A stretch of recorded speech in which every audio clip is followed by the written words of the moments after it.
I'm on the record that this will end up as a failure to deliver, and I believe that will begin, or that will happen first in silver. It'll be followed by gold probably within 24 hours. You mentioned squeeze. Squeeze that looks toward price. Have we been in a squeeze? Yeah, absolutely. The price is going higher. But the danger is that there's more delivery demands than there are ounces in inventory to deliver. And that failure to deliver, COMEX will issue force majeure. They'll pay people in cash. That way they can say, no, we didn't default, but make no mistake, it is a default. Michael Hartnett, the chief investment officer for Bank of America, or come out and say, you should have 25% stock, 25% bond, 25% short-term treasury, 25% precious metals. What? Bank of America say 20, and now they're saying silver could go to 309. Tightening physical supply is rapidly turning the silver rally into a structural crisis rather than a normal bull move. What's driving prices now isn't speculation alone, but growing stress inside the delivery system itself. Bill Holter and Andy Schectman warn that silver is on track to experience a failure to deliver, with demand for physical ounces exceeding what exchanges can realistically supply.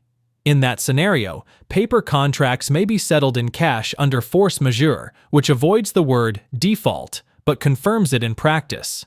Silver is expected to crack first, with gold potentially following within hours. Even establishment voices are shifting. Bank of America's chief investment officer has publicly suggested large allocations to precious metals and floated upside scenarios that include silver reaching $309 per ounce. That kind of projection reflects deep concern over inventory shortages, broken price discovery, and collapsing confidence in paper markets. Now, we present the clips from their interview. Before we continue to discuss this, please subscribe to our channel and activate the bell icon for timely updates. Thank you, and enjoy the video. Everybody's worried about price. Forget about price. The bottom line is, do you own it or do you not? How many ounces do you have? You're going to count your net worth in the future in ounces, not dollars, not yen, not euros. You're going to count your net worth in ounces. So price does not matter, because silver is going to go through a failure to deliver. And when that happens, you either own silver and have it, or you don't. You're either in or you're out. And if you're out, you'll never be able to get back in. You'll never be able to get in. There won't be physical metal for you to buy with fiat. Fiat is not going to be accepted for physical metal. So don't worry about price. Just get capital out of the system into metal. Metal can't bankrupt. The system is bankrupting. I would ask you to go back and remember what happened in April of 2023 when those 3 banks in California went down on a Thursday or Friday. I was on a short trip. Turned out really not to be a trip, because the phone started blowing up. People were scrambling to buy metal. And by Monday morning, no dealers had any metal left in stock. And we were taking orders with the promise to deliver in 6 weeks. So what I'm getting at is, this can happen very quickly. And I'm on the record that this will end up as a failure to deliver. And I believe that will begin, or that will happen first in silver. It'll be followed by gold probably within 24 hours. You mentioned squeeze. Squeeze that looks toward price. So have we been in a squeeze? Yeah, absolutely. The price is going higher. But the danger is that there's more delivery demands than there are ounces in inventory to deliver. And that failure to deliver, COMEX will issue force majeure. They'll pay people in cash. That way they can say, no, we didn't default, but make no mistake, it is a default. If you bought a silver contract with the expectation that you could stand for delivery, get the metal, and you don't get the metal, that's a default. From a technical standpoint, they can legally say it's not a default, but in the real world. Not only do you have the arbitrage in China, where they're posting a constant $5-6 spread between New York and China, where they are incentivizing the traders, the big traders, to buy paper in New York and sell physical in China to, in essence, capture that arbitrage. And what we're doing is we're playing right into their hands, and that silver won't come back. So you have that. You have so many things where you have a global rush. Now, so you have at the end of 23, the European Union says silver is a critical mineral. In November of last year, China issues a memo saying, yeah, we're going to prioritize domestic ownership of silver for our own people. Then we come out and say silver is a strategic metal. And then they say, well, we're going to limit exports. Well, this is not about two brothers like the Hunts trying to corner a market. And the interesting thing is, it's the same situation. The Hunt brothers noticed that there were more paper contracts than there were bars behind it. So let's buy the paper, stand for delivery. Well, and the exchange does what the exchange always does. They change the rules or modify the rules, kind of like they're doing here and going right after the longs. Well, that ain't what this is about anymore. This is about some of the biggest, most well-informed money in the world that is making a rush to accumulate a metal that is finally being admitted as strategic, not just industrial, and arguably worth more than the dollars used to purchase it. And what started out very quietly is now beginning to take notice. And the funny thing about this, Ivan, with all of the performance of silver blowing everything away, where the hell is the mainstream media? Where is the integrity of anyone in the mainstream? Not only talking about what silver has done, but how about the fact that we are seeing billions upon billions upon billions upon billions upon billions coming into COMEX every single month? And where the hell are these idiots like Jim Cramer or any of them on CNBC or Fox saying, something's going on COMEX, because whoever is doing this to the tune of billions of dollars, well, that's not your little trader. These are the most sophisticated people in the world who don't do this for the heck of it, right? I'd like to be a little bit more profane, but I won't, because I just want the point to get across here that that's all you need to know. I mean, before that, all you need to know is, why did 8 Western banks hold the largest concentrated short position of any commodity ever traded on the 1,000+ commodities on COMEX? Why in silver? Why?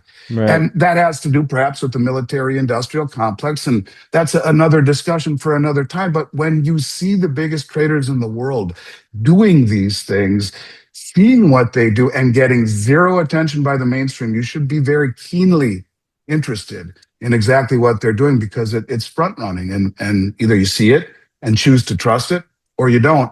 And I think that's exactly what is happening right now. I think it tells you that we have not seen the end of this bull market for a long time, with the amount of money coming in physical metal into the COMEX. This phase of the silver bull market is no longer about price charts or short-term volatility, but about ownership and availability. What matters now is how many ounces investors actually control, as wealth increasingly shifts from fiat currencies into tangible metal. Growing delivery stress is exposing a system in which paper claims far exceed actual inventory, raising the risk of force majeure settlements paid in cash rather than metal. When that line is crossed, price discovery breaks, and physical silver effectively disappears from open markets. Recent history shows how fast this can happen, with banking shocks triggering overnight shortages and months-long delivery delays. At the same time, global policy signals are tightening supply, as silver is increasingly classified as a strategic and critical metal, with export controls and domestic hoarding accelerating. The surge of institutional capital into physical channels confirms this is not speculative noise, but a structural shift still unfolding.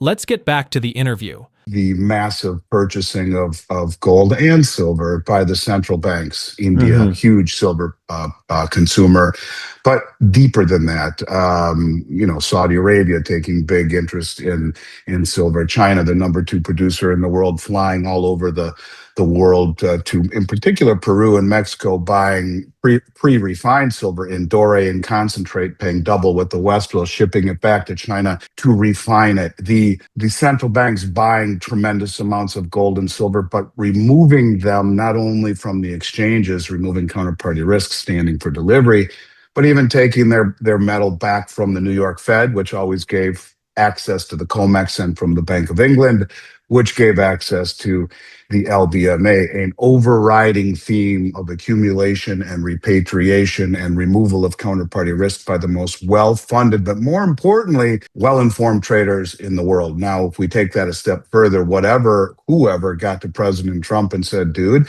if we don't bring this back, if we don't get in this game, we're in big trouble. And we've seen that now for 14, 15 straight months. We've seen massive deliveries. In December, there was 64.73 million ounces of silver issued and stopped, which basically means delivered. Doesn't mean left the facility. A good amount did leave the facility, but what it did mean was that there are huge amounts of interest that are bringing in the real metal instead of the continuation of the paper promises. That was the largest ever 1 month delivery of metal in silver into COMEX. And then we look at it here just in the first 3 days of the January contract, first or second, third, and fourth, we saw, what was the number here? First 3 days was a huge amount. Sorry, I don't have it at the tip of my fingers, but I believe it was somewhere in the neighborhood of, by the way, 62,875,000, excuse me, December delivery, 62,875,000 ounces. Now, in the first few days of the January contract, we see, where the hell did that go, Ivan? Somewhere in the neighborhood of 18 million ounces of silver stood just in the first 3 days.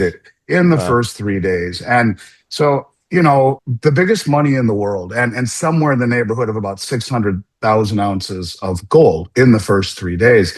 These are billions of dollars of both gold and silver standing for delivery in 3 days, but repetitively every single month since a year ago, November, these people know what's coming and they're front running the public, and they're standing for delivery in massive amounts when it used to be exchanging of warrants, not as much metal moving.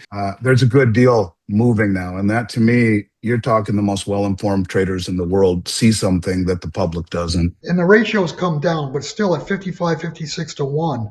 I've said that people should be at least 70-30 in favor of silver with an eye toward swapping silver at a later date for gold. And I told people for the last 5+ years that if you want to be 100% silver, I don't have a problem with that. But when all is said and done, you want to have more gold than silver. I mean, optimally, you want 60-70% plus in gold versus silver during normal times, but we've not had normal times or a normal gold to silver ratio, probably for 30 years. So silver has been the target. Silver is where I believe the failure to deliver will happen. And the bottom line is, once it fails to deliver, you're either in or you're out. You're not going to be able to alter your position. You won't be able to buy gold. You won't be able to buy silver. If you don't have it, you're locked out. The real economy is upside down and basically, I don't want to say closed, but severely hampered. The demand for platinum is going to drop. Platinum nor palladium are considered precious metals. They're not considered money. Gold and silver are money. The reason you want gold and silver is because they are monies that cannot default. And the system is not tenable, and we will go through an insolvency default. The system itself is in the process of defaulting. So you want your capital outside of that system and in something that cannot default, and that something should be money, gold and silver. There is a price for metals. Look at the cash market. Look at the Shanghai market. Look at the cash exchanges versus New York or London. Those two are paper exchanges. And you have a bifurcation between the paper market and the cash market. The answer to your question is, when silver fails to deliver, gold will be right behind it. And we're talking about derivatives now. That is well over a $2 quadrillion market when all the assets on the planet of Earth are 300, 400 trillion. So there's way more bets than there are assets. That will collapse everything. It will collapse trust. Which thus collapses confidence. Everything runs on confidence. And guess what? The money you have in your bank, the money you have in your wallet, it's confidence money. It's been a con game. All I know is we're in a structural deficit. It looks like there's going to be a failure to deliver on paper markets. And when that happens, it's game over. If anybody gives you time and or price, they're full of shit because nobody knows. And just understand that when this thing melts, when the whole system melts down, all the leverage is going to break. I mean, stock markets, bond markets, real estate markets, they're all held up with leverage. But guess what? That same leverage was used to suppress the price of gold and silver. So the way to close the gold and silver positions for these institutions, they got to buy. This moment in the precious metals cycle is being defined by scale, speed, and intent. Central banks and sovereign buyers are no longer trading paper claims.